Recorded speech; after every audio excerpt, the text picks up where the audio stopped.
Presentamos Nicolás Lúcar en Exitosa. Muy buenos días, soy Nicolás Lúcar. Buenos días para los que recién se unen a la transmisión de Exitosa, que está haciendo honor a su nombre. Cada día crece más la influencia y el alcance de Exitosa, cada vez más seguidores, fieles oyentes de Exitosa. Estamos en el 95.5 de la FM en Lima y estamos en 65 ciudades a lo largo y ancho del territorio nacional. La pregunta del día. Según apareció ayer en el programa Cuarto Poder, el contralor Edgar Alarcón habría pedido que retiren denuncia en millonaria compra de autos. ¿Qué opina? Denos su opinión en Twitter, Exitosa P, y en el Facebook, Exitosa Noticias. Ahora, yo vi el programa ayer, ¿eh? Y hay una cosa que me queda claro. O sea, el Grupo del Comercio no quiere que Edgar Alarcón siga siendo contralor. Eso está clarito. Ahora, ¿qué dice el audio realmente? Escuchemos el audio, a ver, ¿qué fue? Walter, quería conversar contigo, quería expresarte, no mi comodidad, sí una duda, una preocupación, porque me hubiese gustado, te digo, conversar brevemente contigo. Respeto tu decisión, voy a recibir mi descargo cuando me lo solicite el Congreso, y seguimos siendo amigos, porque ese es tu trabajo, me parece bien. Quisiera más bien que evalúes una posibilidad, tómalo como posibilidad. Se me ha ocurrido ahorita. ¿Qué pasaría si es que retiran la denuncia del Congreso?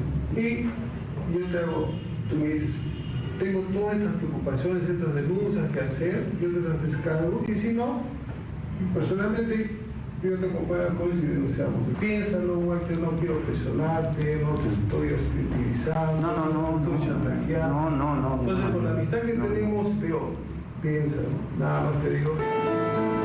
Después se produce aquella frase del contralor: yo me someto ante ti. No te satisfacen mis descargos, que yo me estoy sometiendo ante ti por la amistad que tengo, es decir, estos son mis descargos. No te satisfacen, entonces tú eres un ciudadano libre igual respetado que denuncia, sí, no tengo ningún problema. Por favor, piénsalo, Walter, piénsalo, ¿ya? Sin el ánimo de hostilizar. Al final, Alarcón, que es el contralor y que no le debe rendir cuentas a ningún auditor, le dice a Grados que le ofrecería sus descargos a él. Respeto tu decisión, respeto tu decisión. Por eso tu decisión te dio una propuesta que espero que lo consideres, porque al final tú decís retiro la denuncia. Entonces no significa que queda ahí, simplemente oye, A, B, C, D. Entonces yo te hago los descargos. Y como tú dices, no me satisface, me mantengo en mi posición, vamos para allá. Pero por lo menos dame esa oportunidad que te lo descargue acá. Ahora, o sea, no es exactamente que le dice retírame la denuncia y no la presentes. Le dice, retira la denuncia, escucha lo que yo tengo que decirte. Si yo no te convenzo, vamos juntos y hace la denuncia. O sea, eso es lo que dice exactamente el audio. Porque si uno dice solamente, Edgar Alarcón pidió que le retiren la denuncia, entonces hay que echarlo. Pero si escuchas el audio que ellos mismos han puesto, lo que dice no es eso. No dice retírame la denuncia, no, retírame la denuncia. Déjame presentarte mis descargos y si luego de escuchar mis descargos consideran que no te satisface, igual denúnciame. O sea, ¿está bien? Yo creo que no, pero es distinto a la manera como se está vendiendo el tema, ¿no? Ahora, esto se da en un contexto bien complicado. El contralor es incómodo, pues, en este momento. El contralor está haciendo cosas que no quieren que se hagan, ¿no?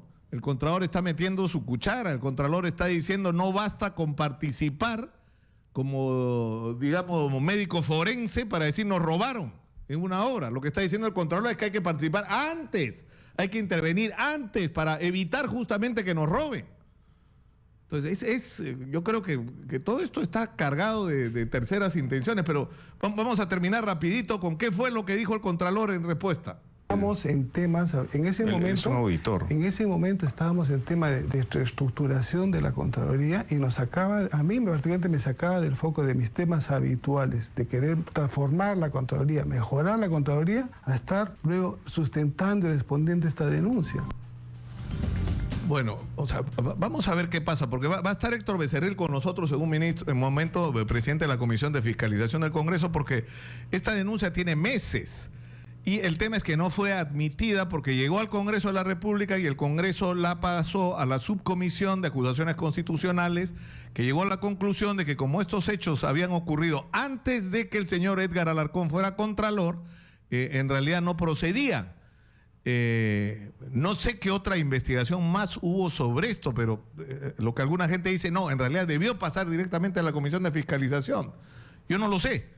Eso hay que preguntárselo directamente a Héctor Becerril por qué las cosas pasaron como pasaron. Pero hay una cosa que sí es absolutamente clara. O sea, el contralor Edgar Alarcón, más allá de los errores que pueda haber cometido, es un personaje incómodo. Porque está haciendo lo que un contralor tiene que hacer. ¿O no? Pedro Cateriano está con nosotros. Buenos días, Pedro. Buenos días, Nicolás. Después de mucho tiempo. Después de muchísimo tiempo nos reencontramos. Precisamente la Comisión de Fiscalización a la que acabamos de hacer referencia ha concluido que Nadine Heredia cometió el delito de usurpación y han concluido que esto debería significar para la Fiscalía de la Nación, para el Ministerio Público, argumentos suficientes para abrir un proceso, no solo contra ella, sino contra una serie de ministros, incluyéndote a ti. Porque supuestamente ella habría usurpado funciones también en relación al Ministerio de Defensa cuando tú eras titular de esa cartera. Nicolás, antes de responderte esta pregunta, que naturalmente voy a responderla, quisiera preguntarte yo una cosa a ti. Claro que es algo que hace mucho tiempo he querido hacerlo y no he tenido la oportunidad. Tú hace muchos años hiciste una célebre entrevista. ¿Te acuerdas? Una muy notoria. ¿Cuál de todas? A Alfredo Zanatti. Alfredo Zanatti. Alfredo Zanatti, por supuesto. En la revista Dominical. Que nos costó mucho. Bueno, porque ¿me dejas terminar la pregunta? Porque me he aguantado muchos años para formulártela. Claro. Y en esa ocasión, Zanatti, ante una de tus preguntas, creo que en esa ocasión también lo entrevistaste con Mauricio Aguirre, le preguntaste respecto a Alan García y su participación en el dólar MUC. Y él insinuó cómo Alan García le pidió un soborno con una célebre frase, ¿cómo es la mía?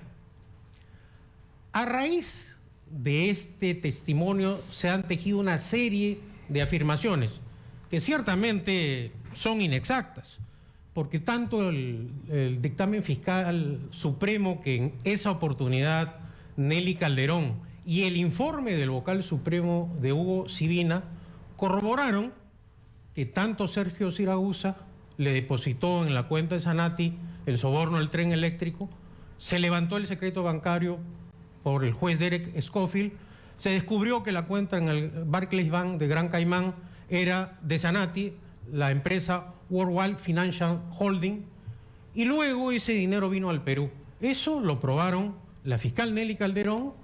El doctor Hugo Sibina, que fue el ponente de esa acusación. Y la comisión investigadora. A raíz de eso, los apristas reiteradamente han dicho que este fue un montaje de Montesinos, que Zanatti fue presionado por Montesinos, yo lo que sé, y que, ¿me dejas terminar? Sí. Y que tú te habrías prestado a este montaje con Zanatti para perjudicar a Alan García. Esta es una magnífica oportunidad, dado el contexto político, que des tu testimonio. Y yo la verdad creo, te voy a contar una anécdota que nunca se ha contado. ¿Sabes por qué, sí, Nicolás? Porque en alguna oportunidad le pedí lo mismo a Mauricio Aguirre, no en el aire, como en este caso que te he sorprendido, pero sí se lo mencioné personalmente. Mira, te voy a contar la historia completa. Cuando llega Zanatti, no llega, porque ahí descubrimos que Zanatti en realidad había llegado antes, porque nosotros estábamos investigando qué había ocurrido. O sea, Zanatti llega y evidentemente tenía una bomba porque iba a contar, ¿no es cierto?, supuestamente secretos de sus vínculos oscuros con Alan García. Y luego iban a usar en la campaña, decidieron no usarlo porque no lo necesitaban y lo guardaron. Es decir, Zanatti estuvo en una detención irregular durante un tiempo. Pero luego cuando se anunció que estaba detenido, yo por casualidad, porque éramos padres de familia del mismo colegio, conocí al abogado, Víctor Lazo. Y yo le pedí ayuda para meter una cámara y que Zanatti se grabara dentro del centro de detención que era el cuartel Bolívar. Y voy a contar algo que nunca contamos. Empezamos a meter... Ya prescribió todo. Sí, empezamos a meter unos baldes de Kentucky Fried Chicken. Y metimos uno, lo revisaron. Metimos dos, el segundo día lo revisaron. Metimos tres, al quinto ya no revisaban. Eran los pollos para el señor Zanatti, que además invitaba a otra gente que parece que había ahí. Al sexto o séptimo, cuando confirmamos que no, ya revisaban, se metió una cámara. Con esa cámara se grabó un video. Y se armó un pleito de la gran flauta, primero porque descubrieron el material, pero cuando vieron lo que decía, yo ahora no sé si el material que grabó Zanatti fue completo, en qué condiciones se grabó, se entregó a los medios, un material que supuestamente era nuestro, es decir, un material que nosotros hemos hecho un esfuerzo de trabajo periodístico por lograr una primicia, ¿no es cierto? Y el vínculo era directamente el abogado y la familia con la que hacíamos esta no especie fue de Montesinos, pero entonces. para nada, ni hablábamos con él, no teníamos ninguna vinculación. Es más, cada vez que teníamos alguna queja, y de esto no me va a dejar mentir, lo hacíamos con Carlos Orellana, que era el secretario de prensa de la presidencia, que impedía nuestro desarrollo de trabajo como periodista. Y de ahí empezamos a insistir después de este incidente, dicho sea de paso, hasta el día de hoy no nos devuelven la cámara, que nosotros queríamos una entrevista con Zanatti, y el intermediario con Zanatti y con las autoridades del lugar de resguardo y con Carlos Orellana, que era el secretario de la presidencia, ¿no es cierto?, a quien le exigíamos un derecho, ¿no es cierto? Los periodistas tenemos derechos, o sea, este señor tiene cosas que decir, nosotros somos periodistas, queremos que se le escuche. Finalmente se logró la entrevista. Y todo fue con el señor Víctor Lazo, que era su abogado, porque finalmente era el derecho del señor Zanatti a decir lo que tuviera que decir. Ahora, ocurrió en esa entrevista una cosa que nos sorprendió. Estábamos instalándonos para grabar y de repente vemos que hay alguien atrás que nos está grabando. Y nos llamó la atención por los zapatos que usaba. Unas botas así de blancas, celestes, medio raras, ¿no? Y teníamos dudas, esa cara nos suena. Después hicimos el registro porque logramos grabarlo sin que él se diera cuenta. En un momento nuestro camarógrafo, sin que él lo notara, lo graba, y cuando vemos las imágenes descubrimos que era Guamán. Es decir, que Guamán estaba atrás, Guamán Acurra, grabando lo que estábamos haciendo. ¿Por qué lo hizo? No sé. O sea, yo tengo la impresión de que era como una señal a Zanatti de que tuviera mucho cuidado con lo que iba a decir, ¿no es cierto? Porque había secretos que Zanatti no podía contar, como por ejemplo el hecho de que lo habían traído antes. O sea, no es que llegó al Perú, ¿no?, entregándose a la justicia y fue puesto en manos de las autoridades, sino que hubo un momento en que tuvo una especie de secuestro. Pero la historia que contó ahí es una historia que, como tú mismo has resumido, estaba judicializada y habían evidencias de todo lo que ahí había ocurrido. Y es un tema, sé que le incomoda muchísimo a Alan García. Cada vez que se toca, no a Zanatti, sino el contenido de la información, es decir, ese procedimiento, dinero que deposita Siragusa en una cuenta en Gran Caimán que va luego a Miami, de Miami viene a Lima, y que Zanatti dice era de Alan García, con el cual se compra un medio de comunicación, es información que según el Ministerio Público, el Poder Judicial, se había acreditado. Ahora, ¿qué viene después? Que se derrumba el régimen. Claro. O sea, la corrupción del fujimorismo y de Montesinos es el que le salva la vida, creo yo. Pero en fin. Y el asilo, ¿no? Cerramos. Ese es otro tema. Y ahora vamos al tema de los audios. Porque Fuerza Popular tiene un problema con los audios. Cuando se tratan de audios del señor Klimper, la Comisión de Fiscalización no investiga. Cuando se tratan de audios del Contralor, vamos a ver qué pasa. O de temas del Contralor. Pero cuando se tratan de audios de los adversarios políticos, sí, toda la presión política. Pero entonces, Pedro, antes que sigas con lo de los audios, es notable, y yo lo dije a lo largo del gobierno de Ollanta Humala, que era obvio que Nadine Heredia pretendía tener un papel dirigente no solo del partido, sino del gobierno. Y que si ella pretendía esa función después de la experiencia de Vladimiro Montesinos, es decir, de alguien que ejerce poder y que no tiene responsabilidad sobre él, lo correcto hubiera sido que ella fuera ministra, que ella fuera presidenta del Consejo de Ministros o lo que fuera, pero que tuviera algún nivel de cargo público que la hiciera responsable de sus actos, cosa que ella nunca quiso aceptar. Bueno. Pero tenía poder, pues, Pedro. No me vas a decir que Bueno, no intervenía en las decisiones. Yo no te voy a decir que no tenía poder, como tienen poder siempre las primeras damas. Y hay casos notorios. Pero yo quisiera referirme a mi situación. La señora Heredia tiene un abogado y yo lo que quiero es aclarar mi caso. A mí se me interpela en el Congreso pasado porque el señor Mulder dijo que yo había hablado en ese audio con López Meneses sobre una compra de armas secretas. Y el fujimorismo amparó esa mentira de Mulder y fui a la Cámara. Y ahí está la pregunta que se me hizo. La compra, naturalmente, no fue secreta. Se publicó un decreto de urgencia en el Diario Oficial del Peruano autorizando el suministro de material no bélico al centro hospitalario de Pichari. Y así lo señala el contrato de UNOPS específicamente. UNOPS, que es un organismo de Naciones Unidas que se crea para el mantenimiento de la paz, no vende armas, tampoco participa como intermediario en procesos de compra para venta de armas. Así lo estableció públicamente. Y o sea, lo primero que no era una adquisición de armas, dices tú. Así es. Y en segundo lugar, que tampoco participó López Meneses en la operación. Ya, pero esto es parte del fondo del asunto. Yo en esa oportunidad levanté mi secreto de las comunicaciones telefónicas y quedó comprobado que no tuve ninguna llamada, ni tampoco yo efectué llamada al señor López Meneses. Han transcurrido cerca de 4 años, Nicolás. El señor Becerril citó a López Meneses. Y López Meneses, ante Becerril y Mulder, dijo que no me conocía. No obstante, ellos han continuado con esta... Que y en la denuncia, en las conclusiones de la Comisión de Fiscalización, dice que hablaste con López Meneses. No, ese fue el motivo por el cual me interpelaron y me llevaron y citaron a López Meneses. Como eso se ha caído, no lo mencionan en el dictamen. Lo que dicen en el dictamen, y tampoco mencionan que la Policía Nacional determinó que era un audio manipulado y editado.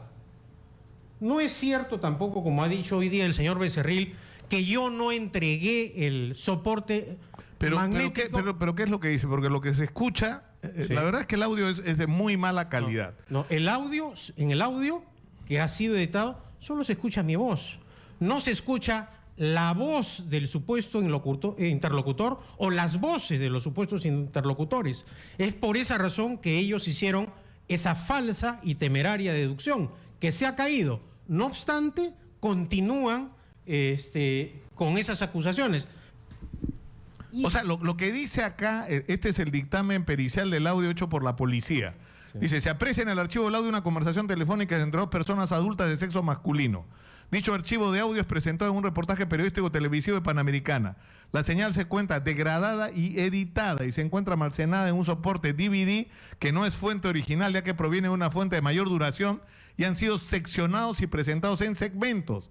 También se aprecia ruido ambiental, alerta de celular, ruido mecánico suave, indicativo que se ha efectuado en exteriores. Adicional. O sea, dice, archivo 01, tiempo 13 minutos 7 segundos, edición positivo, manipulación positivo. Pero además hacen un análisis de la famosa frase. O sea, de acá ese dice, segmento. me ha dado luz verde Nadine Heredia para lo del PNUD. Y dicen, la señal inicia y finaliza con cortes abruptos. Es decir, señalan que esa secuencia puede haber sido esa editada. frase, exactamente. Y eso es algo que no se dice ni se repite. Pero adicionalmente, Nicolás, ¿quién es el que hace ese examen antes de que se lanzara públicamente? Dice, el archivo de video presente edición y manipulación no siendo la fuente original, el soporte analizado, no siendo posible determinar la autoría de quién cometió del habla edición, ni la autenticidad de los diálogos al no contarse. O sea, la pericia de la policía dice que no se puede confiar en la autenticidad de ese audio. Exactamente. Pero además, ¿quién hizo el peritaje un autodidacta, una persona que no es perito oficial, que es simplemente una persona que a lo largo del tiempo se dedica a estas cosas, pero no tiene la capacidad para... El señor Félix Aquije Saavedra, quien es perito audiovisual, realiza la pericia de forma independiente, es autodidacta. O sea que no es... Ahora, lo que tú estás diciendo, Pedro, sí. Termino con esto. Hoy día el señor Becerril, de una manera absurda, dice que yo no he presentado el soporte magnético original. ¿Cómo voy a tener yo el soporte magnético original si yo fui el espiado? El soporte magnético original lo debió haber tenido el delincuente o los delincuentes que hicieron ese espionaje, o los propios periodistas. Termino, porque generalmente no pude explicar esto, Nicolás. Y acá está el informe pericial de la policía que señala que el apoderado del canal de los Schutz entregó el soporte. Es decir, cadena de custodia. El dispositivo de almacenamiento ha sido remitido a esta unidad especializada en un sobre de color amarillo con el sello de Víctor Hugo Velarde López, apoderado de Panamericana Televisión y recubierto con cinta de embalaje procedente del equipo número 4 de la Divindad. Esta es la página original del peritaje. Es decir, entonces, que o sea, nunca se ha tenido acceso al original del audio. El original lo entregó Panamericana, sobre el cual hizo esa temeraria divulgación. Lo entregó Panamericana. O sea, ellos tienen el audio completo, sin manipulaciones. Panamericana entregó el audio que divulgó. Lo entregó el apoderado. Eso es lo que dice. Eso es todo lo que hay. Eso es todo lo que hay. Ya. Bueno, o sea, entonces en conclusión, después acepto, me someto a tu interrogatorio. Está bien. En conclusión, la compra no fue secreta. Lo de Pichari, Pichari. No fueron armas. No fueron armas. No intervino López Meneses. No intervino López Meneses. En el caso del audio, tú niegas. Yo no lo niego. Pero es tu voz. Yo no he negado mi voz nunca. Lo que yo he dicho es que eso es editado, que la construcción de ese audio no tiene una lógica, no tiene una sintaxis. O sea que la expresión Nadine dio la luz verde para lo del PNUD es una construcción. No solamente me refiero a eso, que la policía, ya tú lo has leído, lo asevera, sino todo lo que propala ese audio. Todo, no tiene una lógica, no tiene estructura. Y además es inaudible. Valdría la pena que escuches el audio. No, yo lo he escuchado antes de la entrevista. Pero no se escucha la voz del supuesto interlocutor, ni las voces de los supuestos interlocutores. Entonces, como esto ha sido ya 2 veces investigado en la Fiscalía, Nicolás, una vez a mi solicitud y otra a través de un tercero. No han encontrado responsabilidad penal en mi caso. Vamos a ir, Pedro, estamos con Pedro Cateriano, exministro de Defensa del gobierno de Ollanta Humala, para hablar sobre la decisión de la Comisión de Fiscalización de solicitar al Ministerio Público se le abra proceso a Nadine Heredia y además a Pedro Cateriano y a otros ministros por el supuesto delito de usurpación de funciones.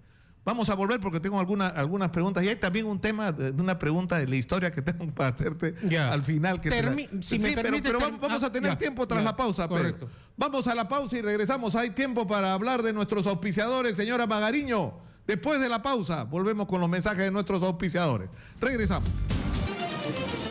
Continuamos con Nicolás Lucar en Exitosa. Y ahora sí. Pedro Cateriano, para resumir, Pedro, lo de Pichari, digamos que ya ni siquiera lo han incluido, ¿no es cierto?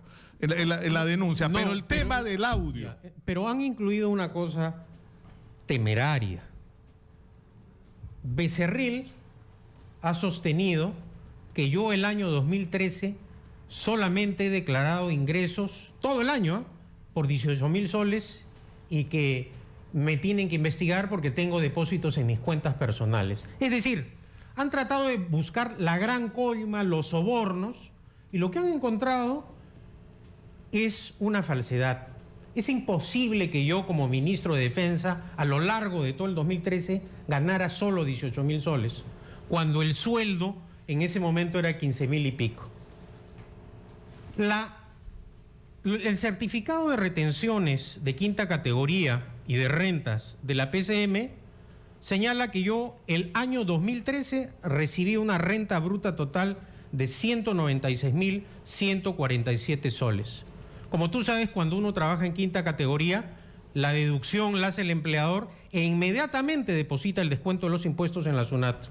Y acá está el certificado de retenciones del Ministerio de Defensa, que ese año tuve una remuneración bruta total de 17.449 soles, que sumados son más de 200.000 soles de ingresos ese año.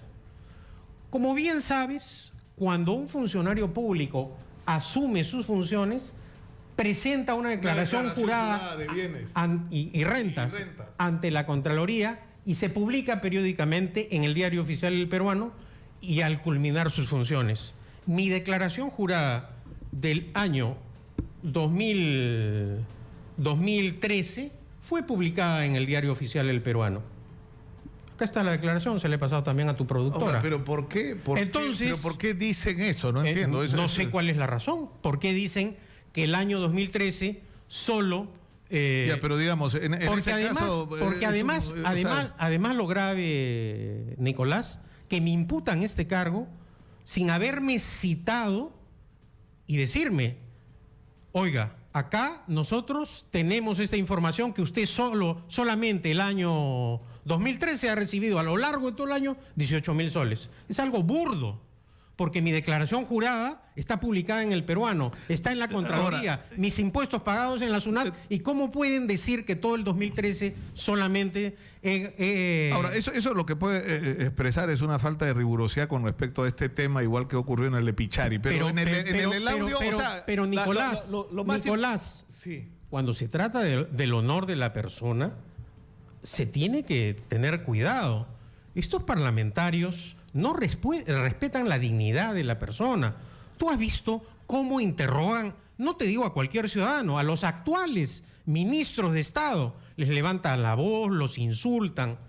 A todos los oficiales que han pasado por las comisiones, la manera en que han sido sometidos a estas vejaciones y no hay protesta. Ya, pero Pedro, o sea, vayamos ya. Estamos en un contexto en donde agraviar e insultar al amparo de la inmunidad parlamentaria es algo común que ya nadie se indigna y naturalmente es indignante.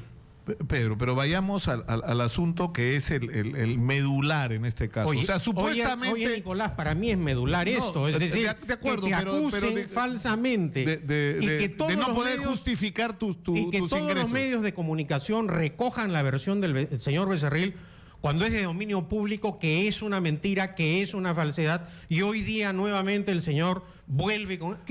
Se lo vamos a preguntar, ¿no?, ahora, porque va a estar en unos minutos con nosotros, pero lo que interesa saber, este diálogo que se publicó o se transmitió en el programa Panorama, ¿es un diálogo que realmente ocurrió? Y la segunda pregunta, ¿con quién ocurrió ese diálogo y de qué se trataba entonces? Mira, Nicolás, yo lo que he reconocido es mi voz, pero es un diálogo groseramente editado, que no tiene para una lógica, hacerte decir... para hacerme daño a mí, político, con este objetivo. O sea, nunca dijiste, Nadine ya dio la luz verde para lo de la... Yo he declarado ante la Fiscalía lo que es un audio editado y manipulado. Y he dicho ante la comisión que yo nunca he recibido una orden de la señora Heredia. ¿Tú crees, Nicolás, que al final del gobierno, con las presiones que existían, yo consulté a alguien mi negativa al indulto a Alberto Fujimori? Quien me conoce sabe que yo actúo por principios. Yo en todo momento... ¿Hubo una discusión dentro del gobierno de Ollanta Humala sobre esa posibilidad? Yo lo que te puedo decir es que era muy sospechoso que después que se le había negado el indulto a Alberto Fujimori, él pidiera por segunda vez que se le indulte con un manuscrito. Es decir, que Si no era posible que él tomara esa iniciativa si es que esto no hubiera sido conversado previamente con alguien de las más altas esferas del gobierno, que podían ser Ollanta o la propia Nadine. No lo sé eso, no lo sé. Tampoco en política yo puedo cambiar los hechos, pero era un pedido de indulto manuscrito, lo que me generó a mí una gran sospecha. Porque para que Fujimori presentara ese manuscrito era porque evidentemente con alguna persona o personas había conversado respecto de esa posibilidad. Porque si no, Fujimori no se hubiese tirado a la piscina de esa manera y el gobierno no hubiese estado presionado de la forma en que lo estuvo en la recta final de sus días. Ahora, ¿tú eres consciente, Pedro, de que en toda esta discusión sobre, es decir, todos podemos tener la impresión, porque además eso es lo que, o sea, a mí me ha ocurrido, que un día he ido a entrevistar a Ollanta Humala, yo miraba a Ollanta, porque a mí me gusta mirar a la gente a los ojos, y de repente Ollanta no me miraba a mí, sino miraba, y en un momento en que yo veo que la cámara, ¿no?, se está cerrando sobre el volteo para ver a dónde mira, era Nadine a la que estaba mirando. Es decir, que yo le preguntaba a Ollanta y Nadine le hacía señas, aparentemente, por lo que me contaban los camarógrafos, para ver qué respondía. O sea, mira, su nivel de intromisión ya hasta en la entrevista al presidente. Yo te cuento. Yo he vivido momentos muy duros y complicados con el presidente Humala. Sobre todo en la etapa del diferendo con Chile de La Haya. Pero problemas muy complicados que solamente lo saben el ministro de Relaciones Exteriores o la ministra de las Relaciones Exteriores o los comandantes generales de la Marina o el ministro de Defensa que me sucedió. Yo no he, ni como ministro de Defensa ni como presidente del Consejo de Ministros, en esas ocasiones he estado sujeto a una presión y todo se decidía con el presidente de la República. No en el Consejo de Ministros jamás se apareció la señora Heredia. Ahora, si el expresidente Humala conversaba, bueno, hay muchos casos de familias de presidenciales que intervienen. El caso de la señora Clinton. Sin ir muy lejos y salvando las distancias. Acá, Violeta Correa. Hubo un Consejo de Ministros, un gabinete que se le acusaba de ser el violetero, porque decían que ella había nombrado a todo el gabinete. Pero ahora, era otro contexto. Ahora, lo que no puedo negar es que el exceso de protagonismo de la señora Nadine Heredia la ha llevado a estar en esta situación, ¿no? Pero antes de ayer me preguntaba un periodista, esto de César Villanueva usurpó funciones, ¿no? Y yo he dicho, fue desatinado ese acto, pero opinar no es usurpar. Y ese es el problema de fondo, que por esa razón se caen los procesos en el Ministerio Público, en el Poder Judicial. Entonces, ¿por qué? Porque no tiene... ¿Cuál es la usurpación? O sea, vayamos estrictamente en mi caso. Ahora, ¿cuál es la usurpación? Ahora, Pedro, ¿y a ti qué sentimiento te produce el haber respaldado la candidatura de Ollanta Humala, haberte comprometido con este gobierno, haber sido ministro de Defensa, incluso presidente del Consejo de Ministros, y que ahora se esté discutiendo si estos señores recibieron $3 millones y no se sabe si algo más, y que su favoritismo en algunos casos, como el del gasoducto a la empresa Odebrecht, no era bien intencionada, sino de alguna manera podía estar relacionada con el deber, o sea, la deuda de aportantes a la campaña electoral? Yo lo que te tengo que decir es lo que ya he repetido. Las denuncias son muy graves y se tienen que investigar. Naturalmente, no solo en mi caso, sino todos aquellos que hemos colaborado de buena fe con Humala, sentimos estupor, ¿no es cierto? Pero en el caso que tú te refieres de los $3 millones, ¿no es cierto?, que Marcelo Odebrecht ha dicho que se le entregó para la campaña. Eso se tiene que investigar, porque no solamente es un financiamiento ilegal, ¿no es cierto?, que dicho sea de paso no está tipificado en el Código Penal como delito, pero se presta a esta clase de especulaciones que tú estás aseverando en este momento, que si formó parte de una coima o un soborno. Ahora tú devuélveme, ¿no? Te digo también en honor a la verdad. Marcelo Odebrecht ha dicho que le dio eso para la campaña y no para el soborno del gasoducto, y que no era un soborno para el gasoducto. Entonces lo que yo pido es igualdad de criterio para valorar todos los juicios. Fíjate, Nicolás, cuando Marcelo Odebrecht dice que financió al APRA y también a la señora Keiko Fujimori a través de entregas que habría realizado el señor Barata en Lima, ahí no hay delito, ahí no se investiga, ahí no participa la Comisión de Fiscalización del Parlamento, no se le cita a Alan García, no se le cita a Keiko Fujimori, jamás se le citará a Joaquín Ramírez, ex secretario general de Fuerza Popular, porque digo, las investigaciones que hace Fuerza Popular son selectivas y tienen una evidente connotación política. Y el caso de Alejandro Toledo, tú también respaldaste la candidatura de Alejandro Toledo y de alguna manera colaboraste con... Claro, fui su viceministro de Justicia. Con el gobierno.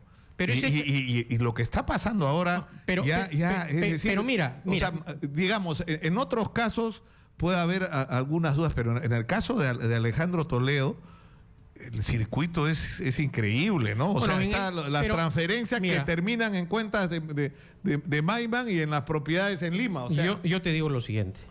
El caso del expresidente Toledo es indignante. Y no es comparable con los otros casos, porque acá hay evidencias sólidas. Como tú dices, hay una construcción de hechos que llevan evidentemente a pensar con certeza que recibió ese soborno, porque hay transferencias, hay cuentas de banco, hay participación, hay compras de inmuebles, el caso de Coteva, se va sumando todo.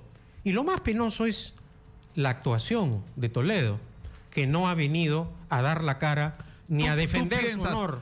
Pedro Cateriano dice, o sea, si tú tuvieras al frente a Alejandro Toledo, ¿qué le dirías? Anda al juez. Preséntate, súbete en un avión. Sí, no digas...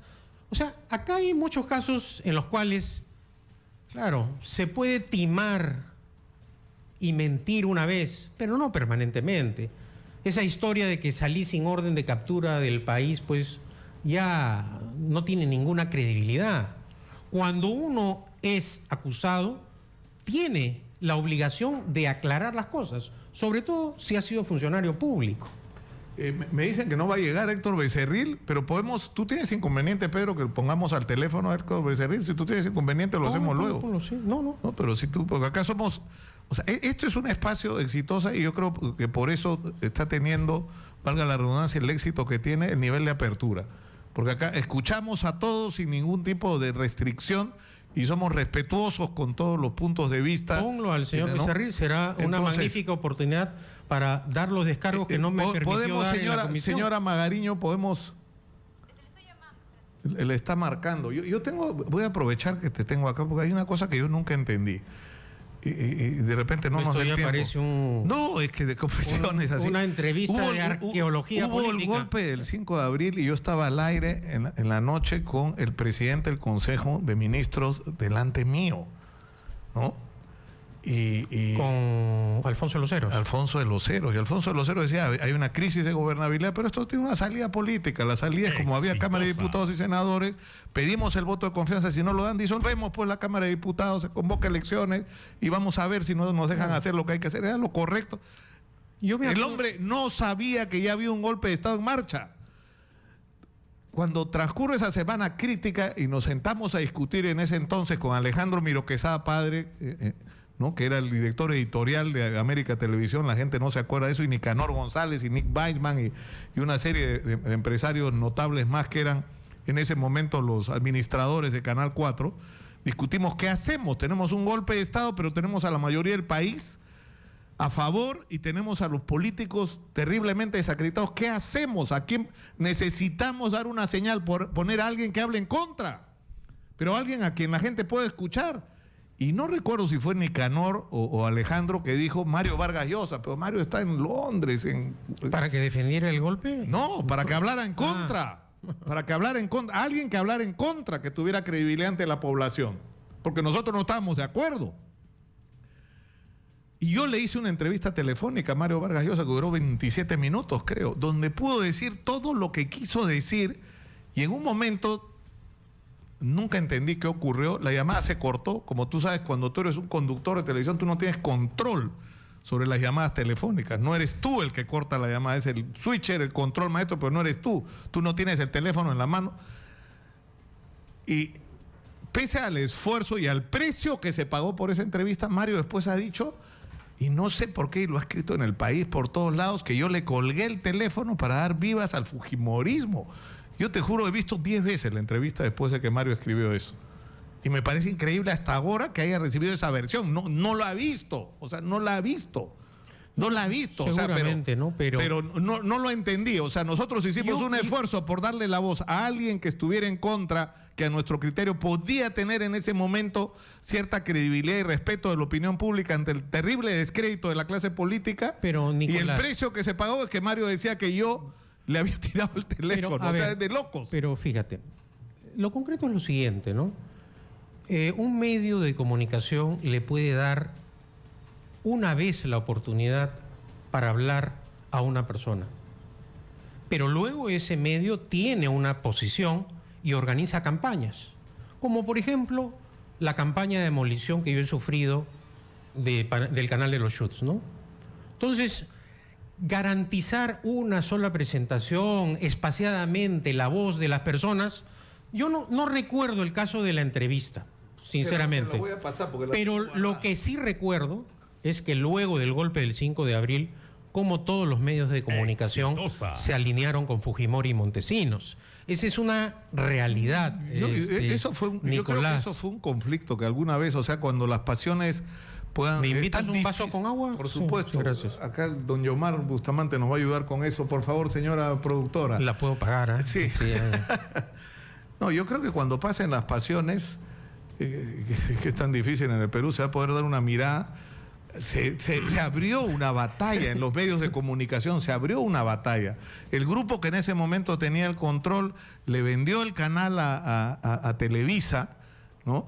Y ahí se armó otra disputa si Televisa podía tener un canal de televisión en el Perú.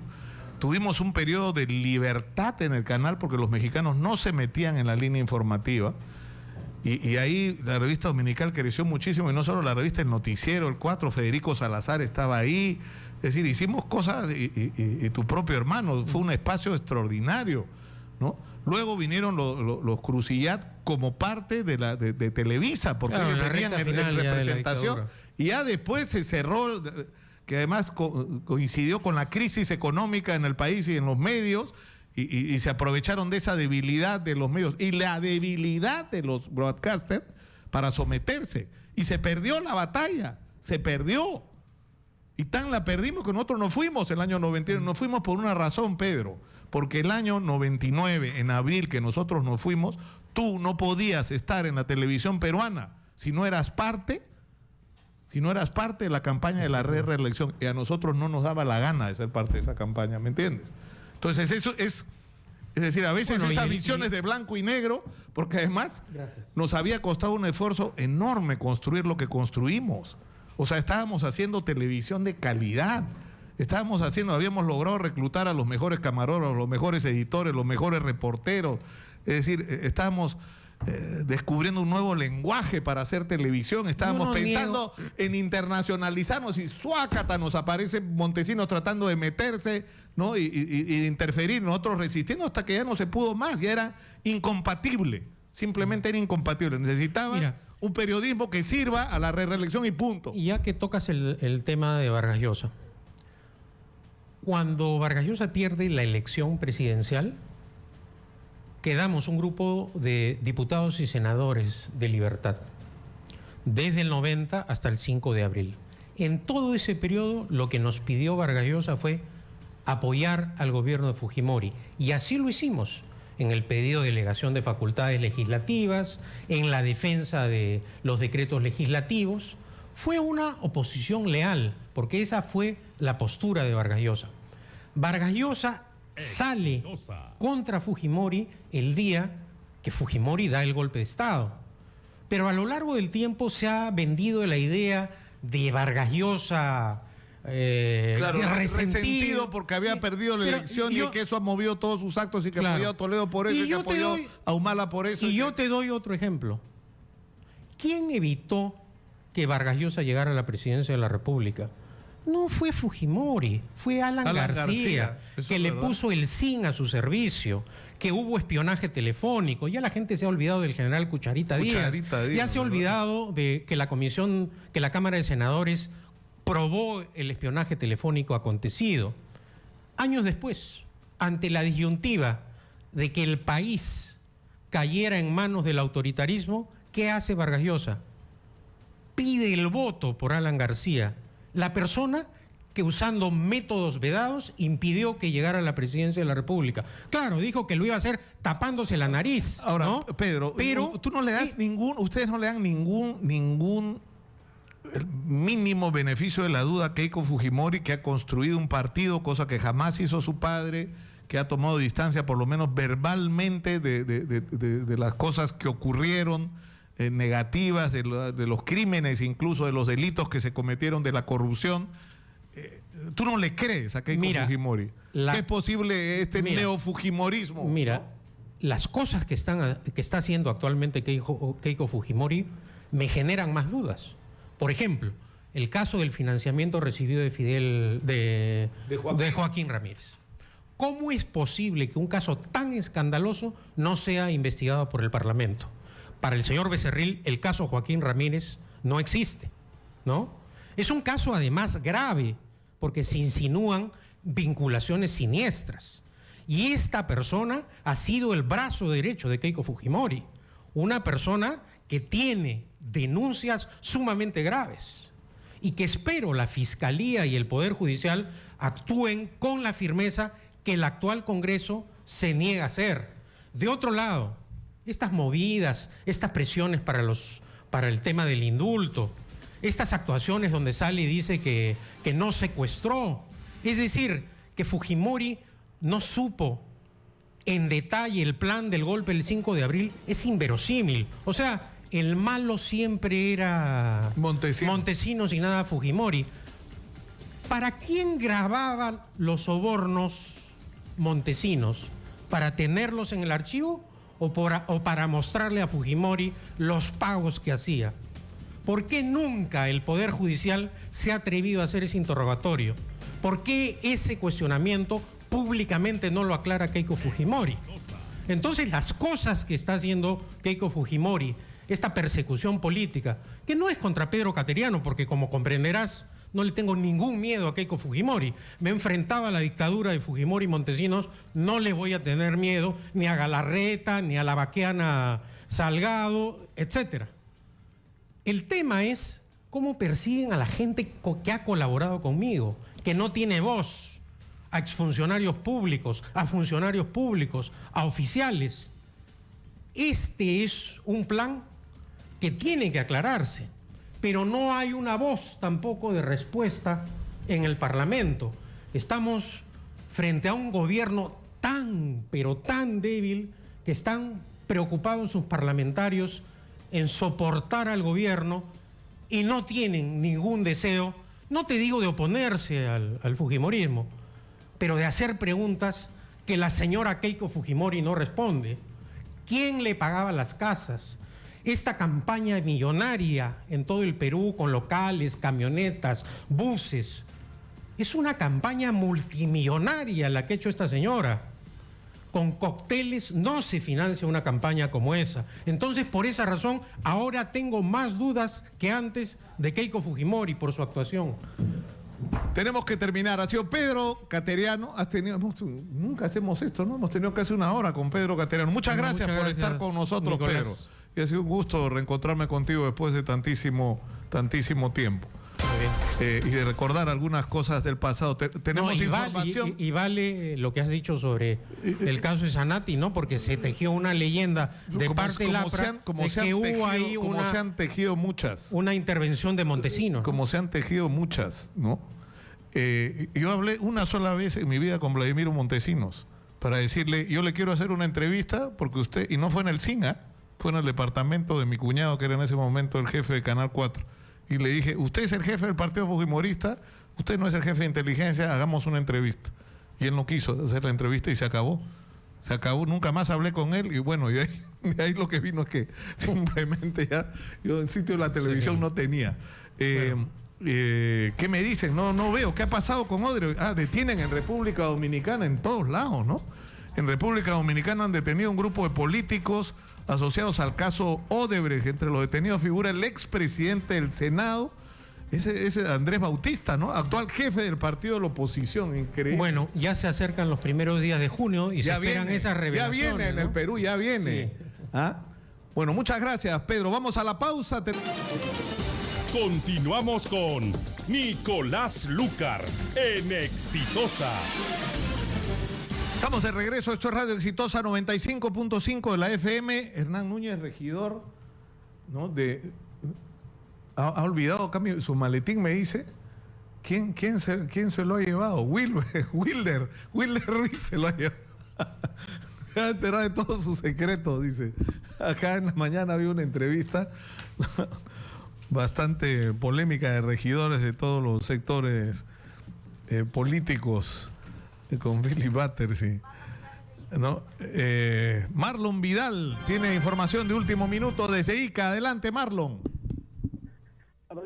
Casi lamentable hecho ocurrido en la ciudad de Ica, en el distrito de San Juan Bautista, en el sector de Fornal y San Martín. Un efectivo de 25 años de edad fue asesinado por un grupo de delincuentes cuando este efectivo se encontraba en una pollería en su día de Franco, y al percatarse que estos sujetos entraron con capucha a querer asaltar esta pollería, ricos en este sector de Ica, evitó que esto pueda ser asaltado por estos delincuentes, y estos delincuentes, lamentablemente, un impacto de bala le cayó en el estómago a este efectivo Wilson Contreras, de 25 años de edad. En estos momentos el velatorio se encuentra en este lugar de Fornal y San Martín, un efectivo con mucha disciplina, con muchos valores, joven profesional. Aún en su día de Franco evitó que se ejecute un asalto en este sector. Ha fallecido ayer al promediar las 8 de la mañana porque fue llevado de emergencia al Hospital Santa María del Socorro, donde no pudieron salvarle la vida. Un hecho que nuevamente pone en luto a los hermanos de la Policía Nacional en la ciudad de Ica. Este joven, lamentablemente, a 3 meses ya de poder contraer matrimonio, deja a una pareja que el tiempo que tenían, el dolor es bastante fuerte por parte de los familiares, Nicolás. Lamentablemente la policía viene trabajando en este sector de Ica, pero la delincuencia sigue creciendo, y esto una vez más a pedir a las autoridades que pongan mano fuerte contra estos hechos que vienen ocurriendo. El joven efectivo de la Policía Nacional, Wilson Contreras, efectivo de la Policía Nacional iqueño, él se encuentra velando en el sector de Fornal y San Martín. Se pide que caiga todo el peso de la ley. El delincuente que estaría involucrado, las Panteras, ha sido detenido por los efectivos de la Policía Nacional y la Oficina Regional de Inteligencia, que de inmediato hizo el operativo por estas zonas de este sector, donde abatieron a este efectivo que evitó un asalto en la ciudad de Ica. Es la información que tenemos en estos momentos en la provincia de Ica. Amigos de la policía, familiares y vecinos están lógicamente acompañándolo en este velatorio en el sector de Fornal y San Martín. Informó para Exitosa Noticias, Marlon Vidal. Muchas gracias, Marlon. Antes de seguir adelante, tenemos mensajes de nuestros auspiciadores. Les voy a hablar de un sueño, el sueño de ofrecer la herramienta más poderosa para un hombre, la educación. La Universidad de San Martín de Porres lleva más de 54 años cumpliendo este sueño, ofreciéndote la mejor educación que te permitirá alcanzar el éxito. Porque cuando amas lo que haces, no te detienes hasta ser el mejor. Universidad de San Martín de Porres, ama lo que haces. Aprende cómo. Y este es otro mensaje para los conductores. Amigo taxista, afíliate a Subix, súbete a Subix. Subix se escribe SV grande YX, la aplicación de taxi 100% peruana, que escúchalo bien, solo te cobra 10% de comisión. Hay durante todo el mes de mayo inscripción gratuita de conductores. Baja tu aplicación del Play Store como Subix Conductor. Llama al teléfono 337-3660. 337-3660. Entra al Facebook de Subix o a la página web www.subix.com. Solicita tu fecha y hora de capacitación y pásate al equipo ganador de conductores afiliados a Subix. la aplicación de taxis 100% peruana. Súbete a Subix. Lo de Toledo es increíble, ¿no? Eso parece, o sea, yo lo he escuchado en las entrevistas que ha dado la EDF, la de CNN. Dios mío, qué vergüenza, ¿no? Porque además uno lo contrasta con lo que ha sido su discurso, con el discurso con el que ha construido su carrera política. Está haciendo exactamente lo que él criticó de otros expresidentes. Exactamente el mismo guión, ¿no? O sea, tratando de presentarse como una víctima de una persecución. Acá estamos hablando de otra cosa. Además, ayer lo escuchaba decir que las casas estas, que el señor Maiman se compró una oficina y se compró una casa en Casuarinas de él con su plata. Alejandro, o sea, ¿qué estás diciendo? Tú has escogido la oficina para ti. Tu gente ha estado metida en esa oficina haciendo las instalaciones de teléfono. Tus asistentes personales, tu chofer. Tu carro entraba y salía de ese edificio. O sea, la casa de Casuarinas la escogieron tú y Elian, y encima le tiraron perro al corredor inmobiliario que durante un año les estuvo buscando casa. No te pases. O sea, el problema es que el círculo se cerró. La plata la entrega Odebrecht a través de una serie de cuentas del señor Maiman que terminan, y el que metió a Maiman en el tema de las propiedades acá fuiste tú, ¿no es cierto? Y eso termina en Ecoteva y termina en Lima comprando propiedades. O sea, el círculo perfecto está cerrado. Hazle caso a Pedro Cateriano, mira, que te ha apoyado tanto y que ha estado hace un rato acá. Ponte los pantalones, súbete un avión y ven al Perú y asume la responsabilidad de tus actos, ¿no? O sea, ¿cómo le pedimos después a los jóvenes? O sea, ¿qué mensaje le estamos dando a los jóvenes con respecto a la responsabilidad y al respeto, ¿no? Cuando esa es la imagen patética de nuestros políticos.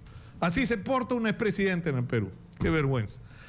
Vamos a hablar ahora de un tema, el tema de la seguridad de documentos y falsificación, y el caso puntual de la falsificación de brevetes. Está con nosotros Lino de la Barrera, que es un experto en transportes, y Julio Risotto, que es el presidente de la Sociedad Nacional Documentaria. Bienvenidos.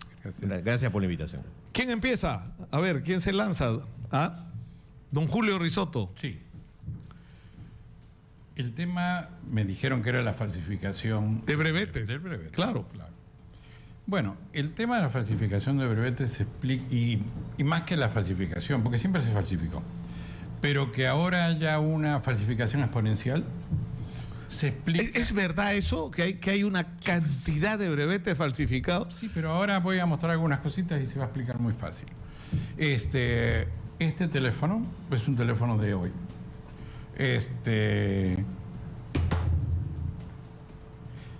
Y este es el brevete de hoy. ¿Okay? Este teléfono, bueno, acabo de ver que han hecho una entrevista con un teléfono. Y este teléfono lo hace, uno habla de cualquier parte del mundo, gratis, si tiene wifi, tiene aparte de hablar por celular, que es lo que tenían los teléfonos siempre, uno puede usar WhatsApp, Facebook. Claro, todas las funciones. Todas las funciones que tiene, escuchar música, Spotify, etc. Y este es el brevete de este año. Exitosa. Que no tiene seguridad lógica. ¿Qué le llamamos seguridad lógica? La seguridad que se puede verificar con un instrumento y que tiene datos. Por ejemplo, el equivalente a este teléfono hoy sería el DNI electrónico. Eso es un documento de verdad, con seguridad lógica, etc. Ok, entonces acá tenemos un brevete. El tema es que... Pero tiene una barra, ¿no? No tienen información. No hay se nada, lee, nadie entonces. las mira. ¿No se puede leer esta barra? Lo que ¿Qué pasa es un chiche? Como dicen los chicos, una Vas a adorno. ver cómo va a llegar a barras más Sí. antiguas. Te cuento un detalle, Nicolás, que es importante, ¿no? Antes que siga Julio acá, que creo que es el especialista más renombrado en este asunto. El Perú hace algunos años avanzó en un proceso que era el proceso de regionalización. Muchas personas hoy día, cuando dicen brevete, automáticamente lo identifican con el Touring y Automóvil Club. Entonces dicen, hay corrupción en el Touring. Seguramente algo debe haber cuando tanta gente habla. Pero lo que no se sabe es que no solamente se emiten licencias en Lima, se emiten licencias en cada una de las regiones del Perú. ¿De acuerdo? Yo me puedo ir a Tumbes, puedo ir a Tacna y en todos los lugares se van a emitir licencias de conducir.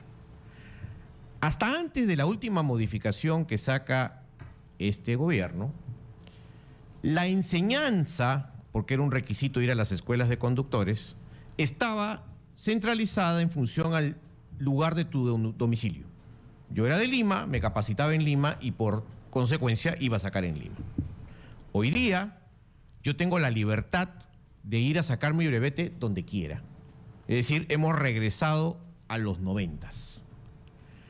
Cuando en los 90s esto existió, el ministerio tuvo que tomar la decisión de recentralizar todo, precisamente porque se vino un desorden de proporciones.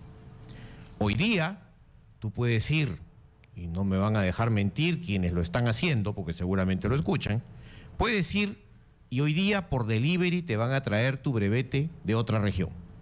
Como ocurría con los permisos de líneas oscuras. Exactamente lo mismo. ¿No? O sea, tú comprabas un carro de Lima y tenías un permiso de lunas Y son oscuras. brevetes que han salido de la región y que además están dentro del sistema, porque son brevetes emitidos dentro del sistema del Ministerio de Transportes y Comunicaciones.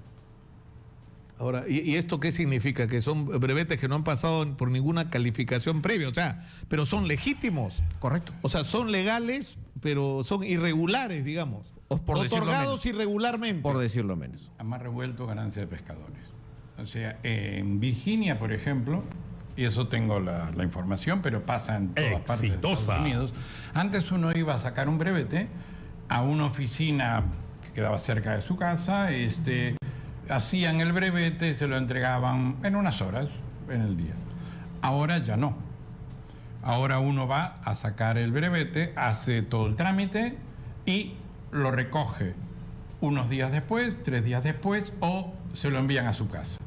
En enviarlo a su casa tiene la ventaja de que te evita recogerlo, pero para los que emiten los brevetes, significa eso que conozco la dirección real del... Que la información es verdadera. Correctamente. Con la tecnología que hay hoy, es más, cuando yo entrego el brevete, puedo llevar un simple teléfono como este moderno, le hago poner el dedito ahí y verifico su huella dactilar y su geolocalización, o sea, todo.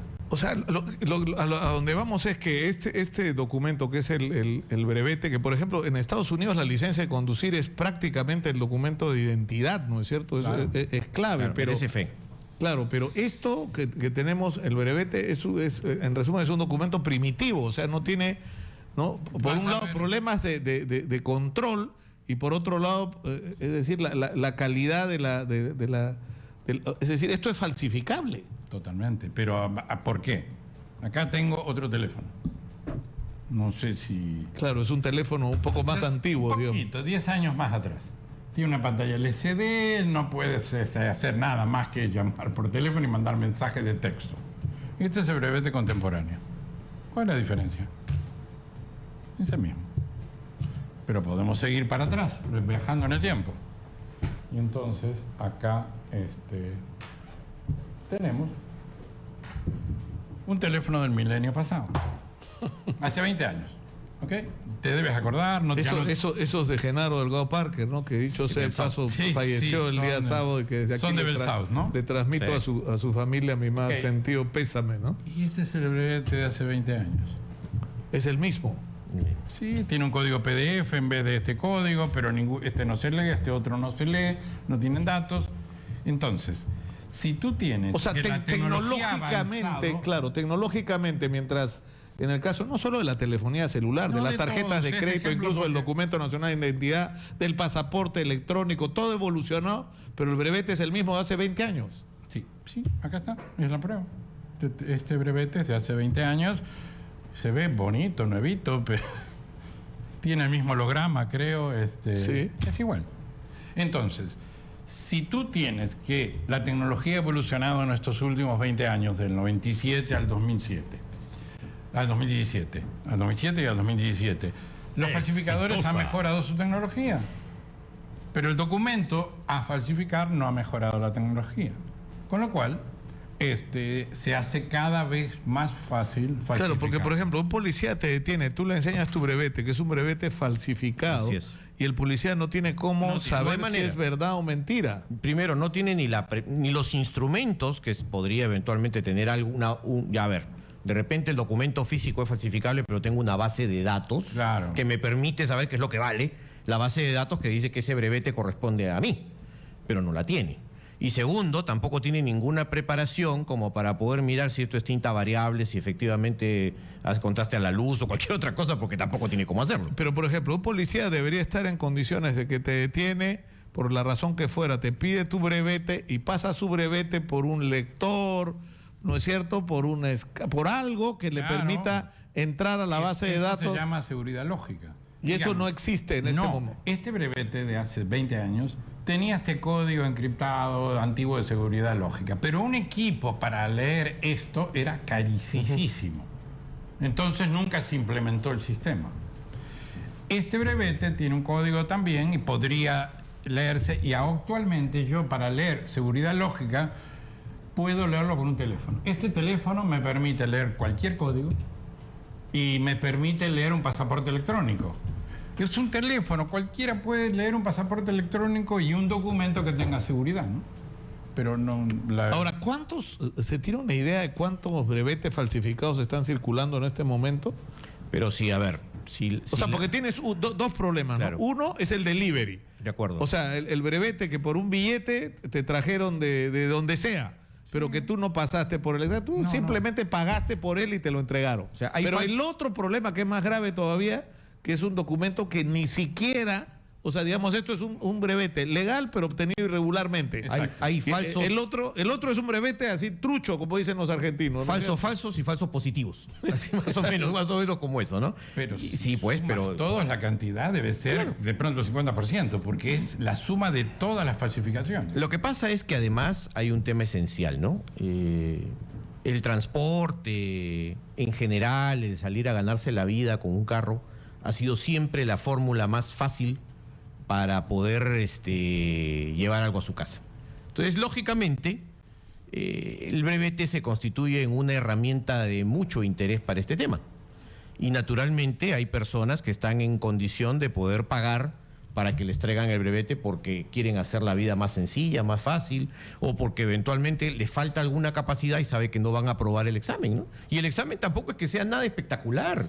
O sea, el examen es lo más sencillo del mundo.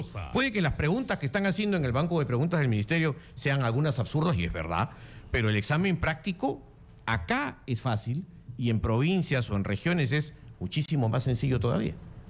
Y sin embargo, tenemos situaciones como esta, tenemos gente que va y se va a los sitios habituales de falsificación y tenemos otros que encargan brevetes. Tú tienes gente que puede tener un brevete, digamos, Iquitos y nunca en su vida ha ido a Iquitos, no conoce la ciudad, pero su brevete fue emitido ahí. Correcto. Es correcto. Qué increíble. Ahora, ¿qué cosa habría que hacer para cambiar esta situación? En primer lugar, cambiar el documento, ¿no es cierto? Hacer un documento, ¿no? Modernizar el documento creo que es básico. La base de datos. Sí. Yo creo que es esencial que la base de datos sea absoluta y totalmente segura, amigable y que esté a disposición de todas las autoridades que tienen que hacer control. ¿No es cierto? Yo por eso digo ya, puede que el brevete de repente lo hago verde, azul, amarillo, cualquier cosa, pero tiene que corresponder a algo y esa información tiene que estar en manos de quien tiene que hacer el control. Ahora, acá no dice quién ha emitido el brevete, ¿no? Tiene una codificación en el caso de Lima, donde dice arriba Ministerio de Transportes y Comunicaciones en la primera parte. Y esto cambia Dirección en función General al lugar, de Circulación Terrestre. En función al lugar donde se ha emitido, ¿no? Podrá cambiar a ICA, podrá cambiar pero a acá no dice, pero acá no dice Lima, acá no dice. No, es que la única Dirección General de Circulación Terrestre está en Lima. Está en Lima. Ya. Las otras son direcciones regionales de. O sea, tendría que hacer, primero cambiar el documento por un documento moderno, pero que es un documento moderno, que esta vez sí debería tener seguridad lógica. Claro, esa seguridad lógica que te permita pasar esto por un escáner que está en el patrullero o con un teléfono. El teléfono del policía de la calle, claro, y le sale primero todos tus datos del documento, así, tu foto, todo, en un teléfono. Segundo, si aprieta otro botoncito, aparece el récord del conductor. Lógico. Entonces ya sé con quién... Eso no existe en este momento. No. Es decir, un policía detiene a un conductor porque haberse pasado una luz roja, agarra su brevete y no le sirve para nada, digamos. No sabe que en se términos pasó dos antes. de confirmación de la veracidad del documento, ni en términos de quién es el que tiene Claro, al frente. no sabe cuál es el historial del conductor. Claro. O sea, no sé cuántas luces rojas te quitan el brevete. Bueno, habría que ver cuántos puntos le corresponde, porque en velocidad son 50 puntos. Con todo exceso de velocidad ya deberían suspenderte el brevete. Creo Claro. que son 20 o 30 puntos. 20 me parece que Entonces, si te encuentra un policía, te para por exceso de velocidad para pasarte los rojas y ya tienes antecedentes de que estás superando los puntos, simplemente el policía en ese momento te quita el brevete y ya está, se acabó, se anuló tu brevete. Así, en ese momento, en ese instante, no hay que ir a ninguna parte. El policía en el acto Ya, pero verifica- para eso, en resumen, hay que hacer dos cosas. Hay que hacer, o sea, el mismo procedimiento que se ha hecho y que está en proceso ahora con el tema del DNI electrónico. Lo de los pasaportes electrónicos, además es un documento, digamos, de uso menos frecuente para los ciudadanos. claro. No que estás viajando todo el día, excepto que seas, ¿no es cierto?, agente viajero, vendedor, Correcto, así, ¿no? correcto. ¿No? O futbolista, no sé, esta gente, o Claro, artista, o político. o político. Pero digamos, el brevete es un documento de uso cotidiano, frecuente. O sea que, es decir, la urgencia de que este documento sea realmente moderno es prioritario en relación a cualquier otro. Pero es prioritario porque un DNI electrónico o un pasaporte electrónico no es cuestión de vida o muerte. Claro. Un brevete es cuestión de vida o muerte. O sea, el Perú tiene una cantidad de muertos por accidentes de tránsito. La principal causa de muerte en el Perú son los accidentes de tránsito. ¿O no, Lino? ¿Tú que has Por seguido muerte el tema? violenta, sí. O sea, evidentemente que sí. Dentro de la lógica de las, digamos, de las enfermedades, hay otras que son, es la tercera causa, ¿no?, de muerte. La gravedad del tema es la siguiente, ¿no? La licencia de conducir es como una licencia para portar armas. Sí, sí. ¿No es cierto? Entonces yo le estoy dando a ese señor el uso, la posibilidad de manejar un vehículo con el que puedo causar daño. Con gran energía. Correcto. Más que una Entonces, bala. obviamente, tendría que tener claro que la persona que está recibiendo esa licencia de conducir se encuentra en aptitud, o por lo menos sabemos quién es y qué ha hecho y cómo llegó a tenerla. Y eso en este momento está siendo difícil. Ahora, acá hay cosas increíbles. Estoy viendo una denuncia de que había una red de falsificación de certificados de lunas oscuras, además de carnet de policía del Ejército, de la FAP, de la Marina. Es decir, esto no... O sea, no debería ser tan fácil. Vamos a interrumpir, si nos disculpan un momentito, porque hemos logrado comunicarnos con Edgar Alarcón, Contralor... Contralor General de la República, Edgar Alarcón. Edgar, muy buenos días. Nicolás, ¿qué tal? Gusto escucharte. Ya el círculo creo que se cierra. Ayer sale una denuncia en América Televisión y el día de hoy el señor Carlos Bruce de Peruanos por el Cambio acaba de solicitar o de recomendar la renuncia al Contralor General de la República por antipático. ¿Ah? Más o menos. No lo quieren, Edgar, en la Contraloría General de la República. ¿Qué va a hacer usted? Yo voy a seguir trabajando, estimado Nicolás, por la misma línea que lo vengo haciendo, enfrentándome a la corrupción, a los grupos de poder. Y no tengo, si el Congreso me tiene que investigar, que investigue, y estoy dispuesto a responder a todas sus observaciones. Claro, porque digamos, la pregunta que se plantea, ¿quién controla al Contralor? En este caso tendría que ser el Congreso. Pero ha habido dos cargos muy concretos que se han formulado el día de ayer. Uno tiene que ver con un negocio familiar de compra y venta de autos usados, entiendo que se traen del extranjero y se venden acá. Usted ha reconocido que sí, que es un negocio familiar, ¿no es cierto? Incluso que sus hijos son parte de este negocio. ¿Hay alguna restricción legal para eso? El auditor que lo acusa dice que ya desde ser vicecontralor ya no podría haber realizado esa función. En realidad, es un negocio que yo lo hacía hasta el año 2015. Sí es cierto que como vicecontralor tengo unas restricciones, pero ahí se está nuevamente confundiendo la población. Se dice, el Contralor vendió 90 vehículos, pero no es una actividad comercial regular a la que yo me dedicaba. Entonces, este es un tema que durante casi 13 años hemos llegado a importar de repente 70 vehículos entre mis 2 hijos y yo, o sea, a un promedio de casi a 3 carros al año. 3 carros al año. Entonces, no es una actividad comercial regular, o sea que yo vivo de ese negocio, no, es un recurso adicional que teníamos tanto yo y mis hijos y que les ha ayudado a mis hijos en su formación profesional. Que para pagar sus estudios universitarios. Por supuesto, y aparte que en cada carro cuando se vendía no se obtenía pues una diferencial espectacular. $1,500, $1,200, no de acuerdo a las circunstancias del mercado. Entonces, pues eso me llama muchísimo la atención, que justo ahora que saco el informe de Chinchero, me están sacando una denuncia que ya fue en su oportunidad revisada por el Congreso. Se publicitó en medios de prensa en su oportunidad, 4 semanas consecutivas, una revista semanal, la SOCOM, toda la historia, completa. Entonces ahora nuevamente, repito, saco Chincheros y me sacan todos estos temas personales, ¿no? Porque el otro cargo es que una persona vinculada en algún momento sentimentalmente a usted, creo que tiene hijos también con esta persona, con esta señora, y que usted la habría favorecido de alguna manera, ¿no? En el momento que se retiró de la Contraloría. Eso lo niego categóricamente. Esta señora es colaboradora de Contraloría, que trabajó desde el año 92 hasta el 2010, se retiró con su liquidación de beneficios sociales y lo adicional que se le dio a su CTS o beneficios sociales fue una asignación por un retiro por mutuo disenso, o sea, por mutuo acuerdo, que no fue un tema excepcional con ella, sino que en ese año cuando se retira ella, se retiran 35 personas más de la Contraloría. Y año a año en la Contraloría se ha venido haciendo este programa de retiro con incentivos. O sea, no es un tema excepcional. O sea, nuevamente repito, cómo los temas personales lo tratan de maximizar.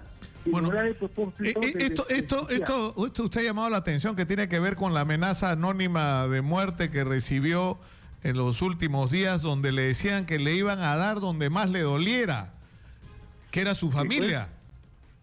Precisamente, y anoche lo dije en la entrevista, la amenaza cuando termina, y por eso le dije al ministro del Interior, ojo, mi familia está de por medio. Entonces dice, cuídate que si no sale Chinchero favorable, te vamos a dar donde más te duele. Y claro, donde más me duele es en el tema familiar, mis hijos, mi esposa, y la verdad que sí me duele. Entonces, pero no, esto no me va a menguar, a minimizar. Yo voy a seguir firme en mi trabajo, en el compromiso que yo tengo, no con el Ejecutivo, mi compromiso lo tengo con todos los peruanos, de que los recursos públicos se gasten de manera efectiva, clara y como debe ser. Si estamos acostumbrados a tener una Contraloría timorata, que no comunica los resultados o que no actúa oportunamente, eso se acabó. Ahora la Contraloría va a hacer que las inversiones se hagan correctamente, que los gastos se hagan de manera oportuna, eficaz, eficiente. Es lo que voy a encargar. Y si eso no les gusta, qué mala suerte, pero que busquen una causa para sacarme, que sea pues por mi acción de la responsabilidad que me ha dado el Estado. No que me busquen que vendió un carro, que ganó, que vendió 2 carros. Ahora, usted, Contralor, le dijo al auditor, tengo acá anotado el nombre del auditor, Walter, por acá lo tengo, Walter Grados, que es el que decide presentar la denuncia en contra suya. Usted se reúne con él, él lo graba y usted le dice, retira la denuncia, permíteme hacer los descargos y si no te convenzo, bueno, insistes en presentar la denuncia. Eso ocurrió realmente. Ahora, algunas personas consideran que esto es irregular, que esto es algo que usted no debió hacer. No es irregular, porque al final es un procedimiento de auditoría. Si él me dice, yo soy el auditor y como auditor te estoy denunciando, entonces no has tenido el debido proceso. Permíteme hacer los descargos a las denuncias que me quieres imputar, y si no te convence mi descargo, denúnciame. O sea, pero eso es lo que le estoy diciendo. O sea, no es que directamente lo ponga a disposición en este caso, del Congreso de la denuncia, que ni siquiera sabía. Ahora, a mí lo que me llama la atención es que lo que se está haciendo público es el Contralor le dice al auditor que no lo denuncie. Cuando uno escucha el audio, no es esa la conversación. No le dice, no me denuncie, le dice, déjame la oportunidad de darte directamente los descargos y luego decides si sigues adelante o no después de escucharme, que es bien distinto, ¿no? Ahora, yo creo que hay una cosa que está clara. La gente del gobierno no lo quiere, Contralor, y la gente del Grupo del Comercio tampoco. Eso está clarísimo. Ahora, ¿por qué? Por lo que está usted haciendo, no solo por chinchero. Bueno, tenemos en cartera varios proyectos que queremos revisar. Por ejemplo, queremos revisar obras de saneamiento, 5.500 millones que ya se está distribuyendo a nivel nacional. Queremos revisar la reconstrucción sin corrupción, como dicen. Queremos revisar 20.000 millones que se van a gastar en la reconstrucción. Entonces, de repente, no quieren control, yo me pregunto. Es decir, usted no, es decir, yo lo escuché y le soy sincero, me pareció un buen punto, Contralor, de decir, no hacer de médico forense, decir, uy, nos robaron, ¿no es cierto? Cuando ya no hay nada que hacer, cuando ya se tiraron la plata o cuando ya la obra se hizo incorrectamente y se incluyeron adendas irregulares, ¿no es cierto? Sino que la intervención de la Contraloría sea más bien preventiva para que impida que eso ocurra, ¿no es cierto? Precisamente esa es nuestra propuesta de intervención en estos nuevos proyectos. Permíteme acompañarte, pero para acompañarte necesito que me des recursos. ¿Sabes cuánto le he pedido para acompañarlo con los proyectos de saneamiento, que son 5.500? Me has dicho, dame 13 millones, que se lo hemos pedido hace 3 meses y no se los dan. Hasta la fecha, 3 meses. ¿Cuánto le he pedido para la reconstrucción? Le he pedido el 1%, no es una comisión como se está diciendo, el 1% de lo que vas a invertir para que hagamos control, para fiscalizarte, para acompañarte, para que las cosas se hagan bien. Hasta la fecha se discute, me dicen, voy a traer un especialista del Banco Mundial para que evalúe ese tema. Ah, caramba, entonces seguiré esperando, pues, ¿no? Deme un titular, señor Contralor, ante el reclamo de Carlos Bruce que renuncie. ¿Qué es lo que dice el Contralor? No voy a renunciar de ninguna manera. No voy a renunciar y yo me someto, en este caso, al Congreso, a las investigaciones que estimen convenientes, porque yo lo tengo clarísimo. No he cometido ningún hecho irregular. Muchas gracias al Contralor General de la República, Edgar Alarcón, por atendernos. Muy amable. A usted. ¿Ah? ¿Qué está pasando ahí? Está clarito. O sea, pero es tan obvio lo que está pasando, es grotesco, ¿no? Grotescamente obvio lo que está pasando. Se quieren chifar al Contralor. Así de simple. ¿Ah? Así de simple. Bueno, vamos a terminar. Han estado con nosotros Lino de la Barrera, experto en transportes, y el señor Julio Risotto, presidente de la Sociedad Nacional Documentaria. Está clarísimo esto de los brevetes. Necesitamos urgentes 2 cosas. Brevetes modernos, ¿no es cierto?, electrónicos, como se dice, y en segundo lugar una base de datos, ¿no? Claro. Donde te sirva que tienes el brevete, para el policía, lo metes, lo escaneas con tu teléfono celular y ya sabes si el señor es quien dice qué récord de conductor tiene y sobre todo si el brevete es trucho o no es trucho, que eso va a saltar inmediatamente, ¿no? Correcto. Muchas gracias por estar con nosotros. Vamos a la pausa. Volvemos con más. Esto es Exitosa 95.5 de la FM. Volvemos. Continuamos con Nicolás Lucar en Exitosa. Simultáneamente. Exitosa. Y Judy Rodríguez nos trae los comentarios de las redes sociales. ¿Qué dice la gente sobre esta operación para chifarse al Contralor General de la República? Ansiosa está la gente, pero sí le ha impactado un poco conocer de esta denuncia. Por ejemplo, Ronald Nogales nos dice, ¿de dónde sacaste plata para comprar 90 carros de lujo? Contralor, dice, renuncia Contralor. Ha creado un hashtag.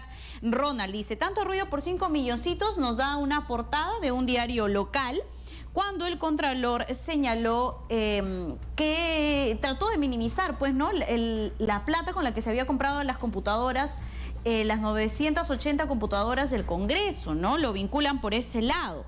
Por otro lado, Oso Blanco nos dice, resulta paradójico tener a un Contralor que en el papel debe luchar contra la corrupción y está totalmente embarrado, es lo que opina la gente. Al parecer ha calado y ha molestado la denuncia, pero ¿no?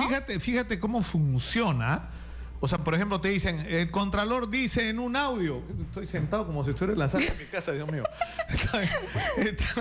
O sea, Contralor le pide a auditor que no lo denuncie. No es cierto lo que dice. Antes de denunciarme, ¿por qué no me escuchas mi descargo? Si después de escuchar mi descargo no te convenzo de que yo no he hecho nada incorrecto, entonces me denuncia. Eso es bien diferente.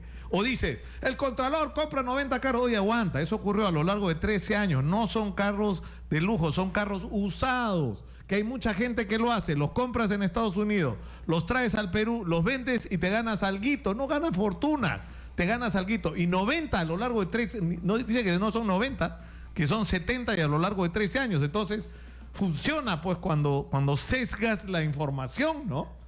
Pero para mí está clarito que se lo quieren tirar. Sí, no por lo supuesto, quieren. No lo quiere el gobierno, no lo quiere el Grupo El Comercio. Pero el Contralor ha sido claro, ha dicho que no va a renunciar. Y Vilma Reynoso nos dice, el concentrador de medios corruptos y sus cómplices están en pánico, dice, y hacen lo suyo, mentir, torcer la noticia y difamar al Contralor. Como se hizo también con la señora Catherine Ampuero, ¿no? Bueno, se le vino una campaña también de desprestigio, sea o no su culpa, el tema de la invasión en el tema de los departamentos, ¿no? Por otro lado, ¿qué nos dice? A ver, Riano Morlupo dice, tener en cuenta que la denuncia del auditor fue en agosto del 2016 y el Contralor le pidió retirarla del Congreso. ¿Por qué? Si no había nada de malo, ¿por qué el retiro? Por otro lado, ¿qué nos dice Carmen Soto? Dice, el Contralor dijo antes de que presente la denuncia, le iba a explicar, es lo que señalas, nos habías explicado muy bien, Nicolás, si al término de la explicación pensaba igual, que presente la denuncia. Carmen Soto sí ha estado atenta. Por otro lado, ¿qué nos dice Marco Diego? Él no está de acuerdo, él dice que el Contralor debe renunciar de inmediato y si no lo hace, debe ser destituido del cargo de Contralor. ¿Qué opina, a ver, Gerardo Andrés? Lo del Contralor es cuestionable, dice, pero todos se dan cuenta que el grupo, bueno, dos grupos periodísticos son mercenarios a la orden del dinero. Lo vemos claro, menciona. Por otro lado, ¿qué opina Alberto Palomino? Dice, el Grupo El Comercio le ofrece un apoyo incondicional al gobierno de PPK porque tiene más anticuchos, dice, que la tía Grimanesa. Chinchero no va. Él hace una pequeña broma, no sé si tomarlo así. Claro, ¿no? pero escúchame, Chinchero sí va. Lo que no va es el contrato con Conturhuasi. Claro. ¿No? O sea, eso es otro tema. O sea, anda a Cusco a decir que Chinchero no va para que veas si para sale. que nos fusilan. Para que veas si sale. A ver, ¿te parece si te cuento algunos más, Nicolás? ¿Qué nos dice? A ver, Elizabeth Castillo, siga así, Contralor, que no le rompamos mano y a luchar por nuestra patria y el pueblo, Dios se lo agradecerá. ¿Qué opina? A ver, Javier González, el funcional Fuji Contralor pide que lo escuchen antes de que lo denuncien, lo mismo que pide Toledo. Ya pues, Lucar, dice, no seas disforzado. ¿No? ¿Qué disforzado? Pero si está clarito, ¿quién es el que escribe? André. No, Javier González. Pero Javier, no te das cuenta, es obvio. O sea, el Contralor, el Contralor está haciendo cosas que a alguna gente no le gusta que haga. O sea, en el caso Chinchero dice, no podían hacer la adenda, pues. ¿Qué significa eso? ¿Que el contrato va? No, que hemos regresado al punto en que hay que llegar a la conclusión de que ese contrato no va por culpa de Conturhuasi, porque no han cumplido. Y eso es una. El problema es que está metiendo su cuchara en todo, pues. Y eso a alguna gente no le gusta. Nicolás. No le gusta tener al Contralor metiéndose a ver cómo hacen las licitaciones, a quién le dan las obras, bajo qué condiciones. Y el audio donde el Contralor le dice, me parece, a Martín Vizcarra, donde le pide tregua, porque se viene lo de Marilú Martens y se viene también sobre Trujillo, ¿verdad? No claro. Estoy segura, pero sí lo de Marilú Martens, por el tema también de las compras. Entonces, hay muchas cosas que vienen después y definitivamente yo también creo que lo quieren sacar. Lo quieren bajar. Por otro lado, ¿qué opina? A ver, Elizabeth Castillo. André nos dice, golpe bajo, se defiende como cualquiera lo haría, pero ya no es idóneo para el cargo. Entonces se está cumpliendo el objetivo, las denuncias, pues, en contra del Contralor. ¿Qué te parecen las opiniones, Nicolás? No, que hay gente que quisiera un Contralor a la medida, ¿no? O sea, tienes una situación sumamente complicada donde no solamente estamos enfrentando una tremenda corrupción en el pasado, sino tenemos que, es decir, no se trata solamente de meter presos y que nos devuelvan la plata, que es algo que no hay que olvidarse, que devuelvan el dinero que se tiraron, y que eso es una función que debería cumplir la Contraloría, o una parte de las funciones, sino lo más importante de todo es evitar que esto siga ocurriendo. Y yo creo que eso ha sido clave del mensaje del Contralor. ¿De qué te sirve decir, uy, se tiraron la plata en la interoceánica, ya la plata no está? Ya se la tiraron. Lo que hay que hacer es impedir que eso nos ocurra en la reconstrucción, en los Panamericanos si terminamos haciéndolo, en todas las obras que hay que seguir adelante, en cada proceso, ¿no es cierto?, donde se implique inversión pública. De eso se trata. Y yo creo que hay alguna gente que eso no le gusta, por miedo a lo que se pueda revelar de lo que ocurrió en el pasado y porque no le gusta tener os incómodos, ¿no?, mirando lo que están haciendo. Así que de siga simple. antipático That's entonces. it. Siga antipático, Contralor. Hasta que lo saquen, si lo sacan, ¿no? Adelante, Nicolás. Bueno, vamos a abrir los teléfonos para tener la opinión de nuestro público, Judy. Okay. Vamos a ver qué dice la... Muchas gracias, Judy. A ti, Nicolás. Muchas gracias. Está bueno esto de las redes sociales, no escuchar a la gente, porque a mí no me gusta eso de que pongan los tweets abajo, uno no sabe si atender lo que está, ¿no?, cuando esto se hace en televisión. Sí, muy buenos días. Estamos en el 251-9422-467-4499. Adelante, lo escuchamos. Buenos días, señor Lucar. Lo escuchamos. Con el respeto que usted se merece, señor. Por supuesto. Critíqueme nomás, denme con palo. Mire, no, primeramente usted siempre ha estado a favor del fujimorismo desde que comenzó usted en la televisión. Ya, ¿no? El Contralor, señor, está años y jamás ha denunciado a nadie porque su jefe inmediato fue Curi y él fue vice, señor, no se olvide. Aparte de eso, él anoche he escuchado los dos canales, 4 y 5, donde él le pide por favor que retire la denuncia. Ese señor cuando habla, ya es, pues señor, ¿cómo va a costar? Usted sabe ver 90 carros o 70 carros, ¿cuánto va a costar? Y todos son autos de lujo. ¿Dónde está ese señor? Ese señor jamás ha auditado a Fujimori, a la... Claro, pero se da cuenta usted, escúchame, caballero, o sea, no es que él ha comprado 70 carros, ha sacado la plata, nadie sabe de dónde y los ha vendido. O sea, la información es que él estaba, como otras personas y sus hijos, en un negocio que consiste en que compras un carro o dos en Estados Unidos, que son muy baratos, dicho sea de paso, los traes al Perú, haces todo el trámite de aduana y lo vendes al Perú. Las ganancias que tienes no son descomunales, pero es una ganancia, vale la pena el negocio, porque hay un diferencial. Pero en general no son carros nuevos, en algunos casos son carros siniestrados, o sea, son carros que han tenido algún accidente y que han quedado inhabilitados en Estados Unidos, que son muy exigentes con eso, pero que, o sea, son carros que funcionan perfectamente y que acá se pueden vender. Ese es el negocio. No es que él metió la mano al bolsillo y compró 70 carros de lujo, eso no es así. ¿Está usted ahí? Aló, escúcheme por favor. Porque eso ha sido a lo largo de 13 años. Él sacado dinero cuando el otro tenía 18 años, el otro 19. Él mismo ha hecho, yo he dado el dinero. ¿Usted cree que cualquiera se pone a comprar y vender carros, señor?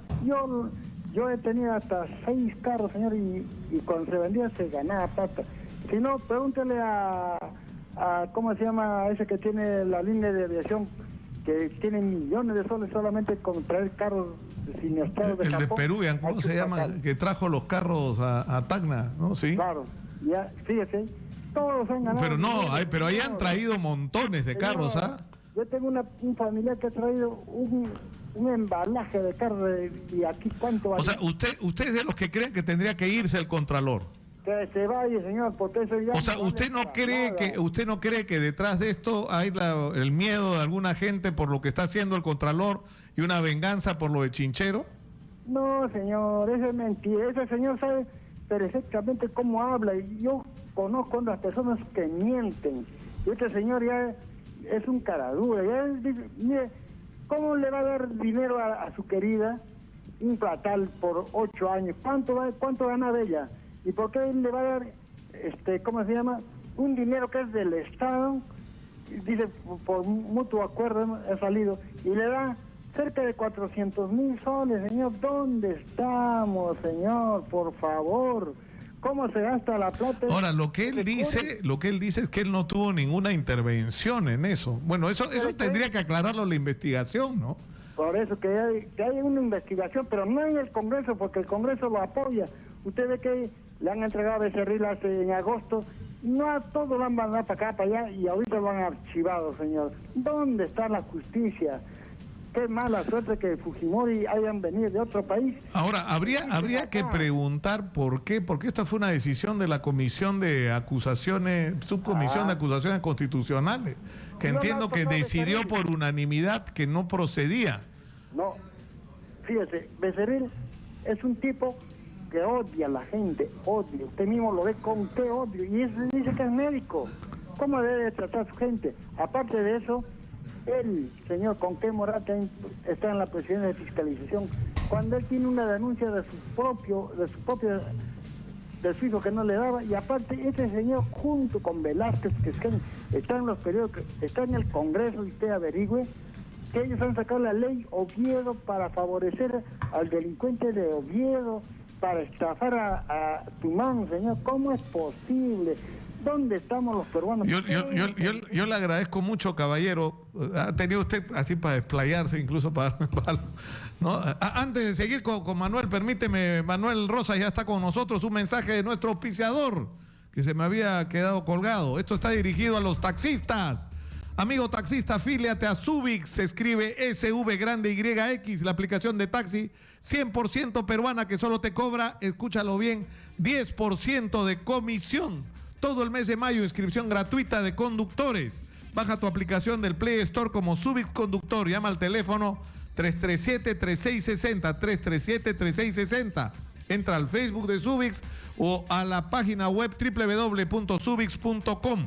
Solicita tu fecha y hora de capacitación y pásate al equipo ganador de conductores afiliados a Subix. La aplicación de taxis 100% peruana.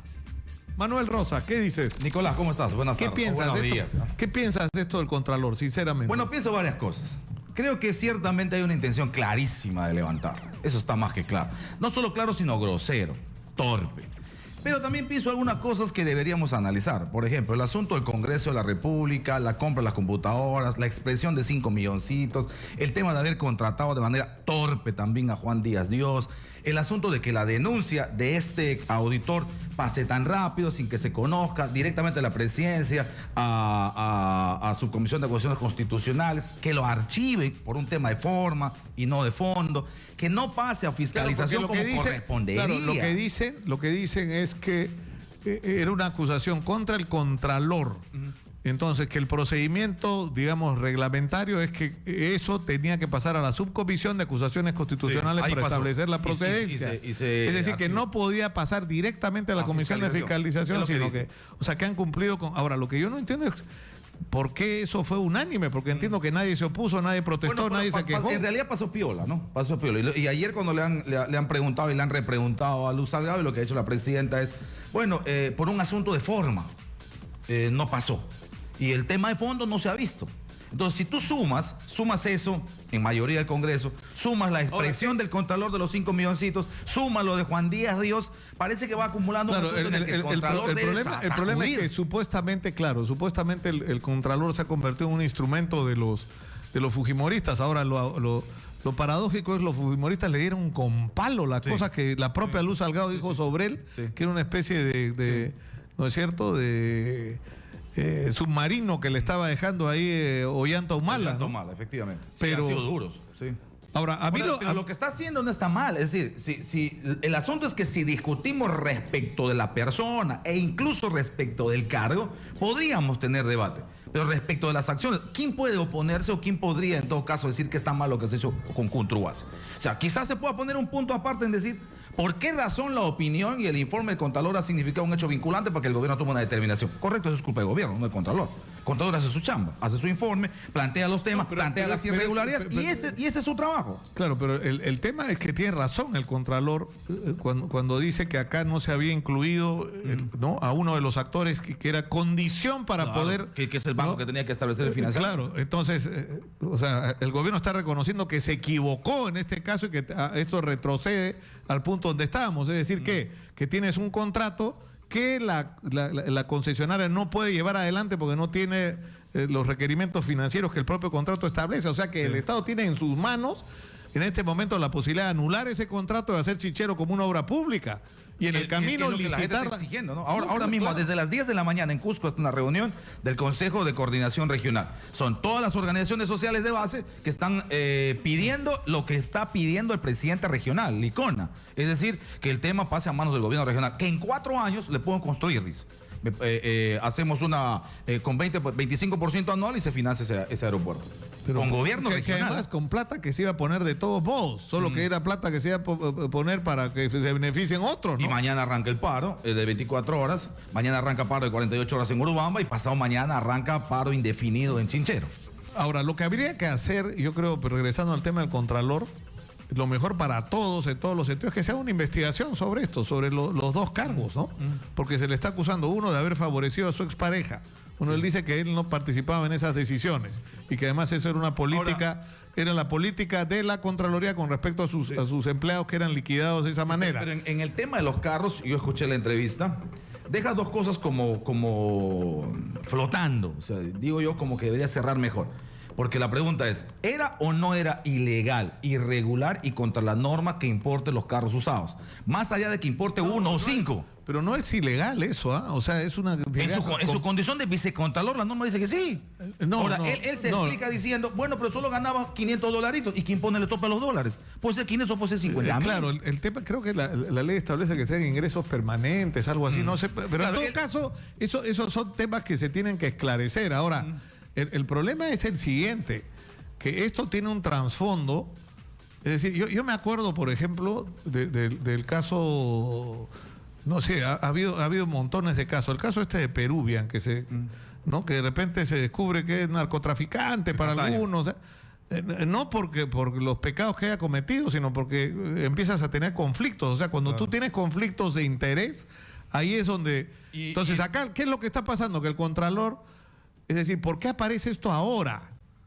No, porque o sea, ¿cuánto tiempo tiene esto? Es obvio que quieren sacar al Contralor. ¿Y por qué lo quieren sacar? Es decir, no es gente bien intencionada, ¿no? Envuelta ¿no es cierto?, en el manto de la justicia y la corrección. No, es gente que lo que no quiere es que haya un Contralor que está haciendo lo que está haciendo Héctor Alarcón. Pero también es cierto que el Contralor tiene que aclarar todo eso, ¿verdad? Sí, es cierto que está... A mí, por ejemplo, no me queda clara la expresión esta, que le dice al auditor, retira la denuncia, yo te explico, pero hay una frase fuerte que dice, yo me someto a ti.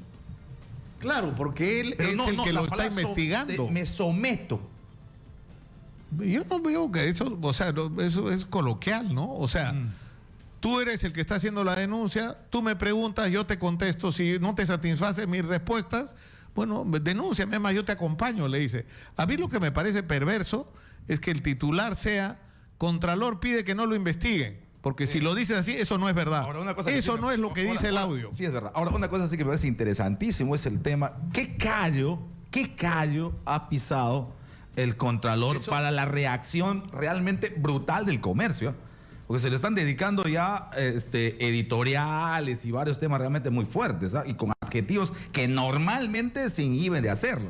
O sea, ahí hay una cosa que sería bueno revisar también. ¿Qué está chequeando el Contralor que está golpeando probablemente algunos intereses de ese conglomerado periodístico o en todo caso y empresarial. De prensa, ¿no? Y empresarial, claro que sí. Bueno, yo me voy, Manuel, pero volveré mañana. Como no, como siempre. Y el tema del Contralor vamos a seguir, ¿no?